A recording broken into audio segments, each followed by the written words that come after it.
Now we are going to study the last class of algae, that is Rhodophyceae.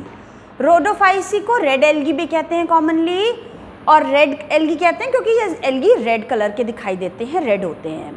क्यों होते हैं ये red? Because of the presence of a pigment R-phycoerythrin। बहुत important है ये pigment का नाम R-phycoerythrin। अभी इसके बारे में हम और भी बात करेंगे। पहले देखते हैं कि ये रेड एल्गी कहाँ कहाँ डिस्ट्रीब्यूटेड होते हैं। तो मोस्टली तो ये मरीन होते हैं। उसके अलावा ख़ास बात ये होती है कि ये वार्म वाटर में ज़्यादा होते हैं, है ना। Great concentrations found in warm water, warm area. उसके अलावा देखो ये दोनों जगह पर होते हैं, लाइक सरफेस ऑफ वाटर में भी होते हैं जहाँ पर बहुत लाइट पेनिट्रेट कर पाती है, और साथ में ये ओशन की डेप्थ में भी होते हैं जहाँ पर बहुत कम लाइट पेनिट्रेट कर पाती है। अब क्वेश्चन आता है कि ऐसा क्यों होता है, ये बहुत कम लाइट डेप्थ में पेनिट्रेट कर पाती फिर भी एल्गी प्रेजेंट होते हैं।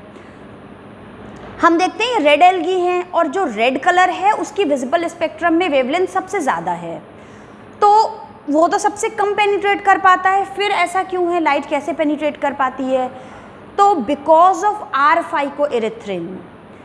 ये रेड लाइट को नहीं, ब्लू लाइट को एब्जॉर्ब करता है, ये रेड लाइट को रिफ्लेक्ट करता है। कोई भी चीज़ रेड क्यों दिखाई देती है? क्योंकि वो रेड कलर की लाइट को रिफ्लेक्ट करती है, इसलिए रेड दिखाई देती है।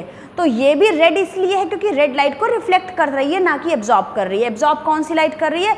ब्लू लाइट को R-phycoerythrin एब्जॉर्ब कर रहा है। ये ब्लू कलर का वेवलेंथ सबसे कम होती है और ये सबसे डीपली पेनिट्रेट कर पाता है ब्लू कलर, इसलिए R-phycoerythrin की वजह से डीपली भी ये प्रेजेंट हो पाते हैं जहाँ पर ब्लू लाइट डीपली पेनिट्रेट कर पाती है, और ये इसीलिए रेड भी दिखाई देते हैं। इस चीज़ को याद रखेंगे। अब ये कैसे हो सकते हैं? सिंपल मल्टीसेलर फॉर्म में भी हो सकते हैं, उसके अलावा इनमें कॉम्प्लेक्स बॉडी ऑर्गेनाइजेशन भी हो सकता है इस तरीके से। फूड स्टोर होता है इनमें फ्लोरेडियन स्टार्च के फॉर्म में, क्लोरोफाइसी में सिंपल स्टार्च के फॉर्म में, जबकि फियोफाइसी में लेमिनारिन एंड बेनिटॉल के फॉर्म में होता है। यहाँ पर भी एक कॉम्प्लेक्स कार्बोहाइड्रेट के फॉर्म में होता है, that is floridean starch which is similar to glycogen and amylopectin. Glycogen का ये स्ट्रक्चर है कॉम्प्लेक्स सा, तो ये कॉम्प्लेक्स सा ग्लाइकोजन है, ये वही ग्लाइकोजन है जिस फॉर्म में एनिमल्स फूड स्टोर करते हैं, वैसा ही फ्लोरेडियन स्टार्च के फॉर्म में रेड एल्गी में फूड स्टोर हो रहा है। अब इनमें रिप्रोडक्शन कैसे होता है? वेजिटेटिव रिप्रोडक्शन सिंपल फ्रेगमेंटेशन के थ्रू होता है। फ्रेगमेंट्स में कटेगी बॉडी, टूटेगी और सभी फ्रेगमेंट्स पूरी बॉडी बना लेंगे।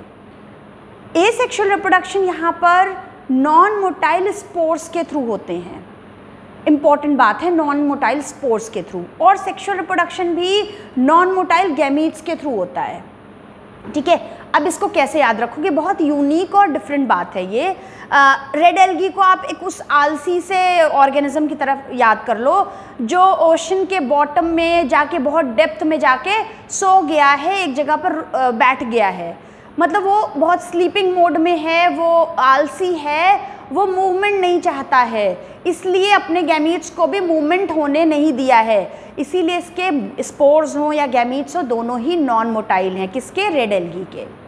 अब हम देखते हैं सेक्सुअल रिप्रोडक्शन यहाँ पर oogamous टाइप का है, जबकि इससे पहले क्लोरोफाइसी एंड फियोफाइसी में आइसोगैमस, एनाइसोगैमस एंड oogamous तीनों तरह का था। रेड एल्गी में सिर्फ oogamous type of sexual reproduction है। उसके साथ ही यहाँ पर फर्टिलाइजेशन के बाद बहुत ही कॉम्प्लेक्स पोस्ट फर्टिलाइजेशन डेवलपमेंट्स होते हैं। डायरेक्टली फर्टिलाइजेशन के बाद जाइगोट एज इट इज़ नहीं डेवलप हो जाता है प्लांट बॉडी में, कुछ यहाँ पर बीच में कॉम्प्लेक्स पोस्ट फर्टिलाइजेशन डेवलपमेंट्स होते हैं। इसके एग्जाम्पल्स याद करने बहुत आसान है। P2G2, 2 बार P आएगा 2 बार G आएगा। रेड एल्गी में 2 बार P है, पॉलीसाइफोनिया एंड पोरफायरा। पोरफायरा, इसमें पोर्स, पोरफायरा प्लांट बॉडी जिसमें पोर है, पोरफायरा। पॉलीसाइफोनिया, बहुत सारे साइफन्स हैं, पॉलीसाइफोनिया, तो जो ज़्यादा ब्रांच्ड स्ट्रक्चर है, जो प्लांट लाइक दिख रही है वो पॉलीसाइफोनिया है। जो लीफ लाइक दिख रही जहाँ पर पोर हैं वो पोरफायरा। इसके अलावा ग्रासिलेरिया एंड जेलेडियम। तो 2 बार G 2 बार P बहुत ही सिंपल से हैं इसके examples. This is all about algae.